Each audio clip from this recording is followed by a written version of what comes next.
নমস্কার, আপনারা দেখছেন রূপম টিভি। ঝাড়খণ্ডে গণনা চলছে সকাল থেকে। ঝাড়খণ্ডে বলেছিলাম যে হাড্ডাহাড্ডি লড়াই হবে।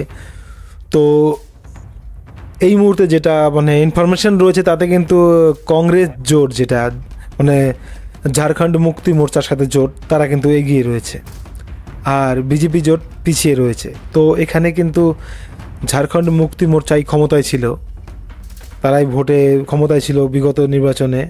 এবার হচ্ছে লড়াই।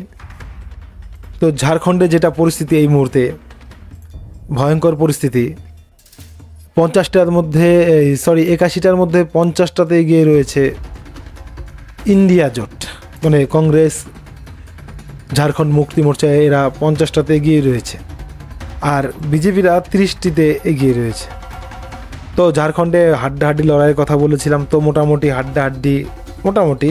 তো যাই হোক, ঝাড়খণ্ডে বিজেপি হয়তো জিততে পারবে না, কিন্তু লড়াইটা ভালো করেছে বিজেপি এখানে।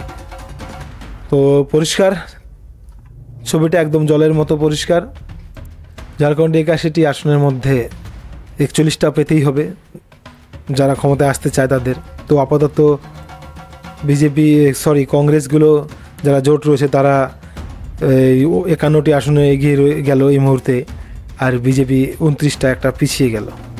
তো ঠিক আছে, ঝাড়খণ্ডে কংগ্রেস জোট, অর্থাৎ কংগ্রেস জোট তো নয়, এখানে বলবো জেএমএম জোট, ঝাড়খণ্ড মুক্তি মোর্চা জিততে চলেছে।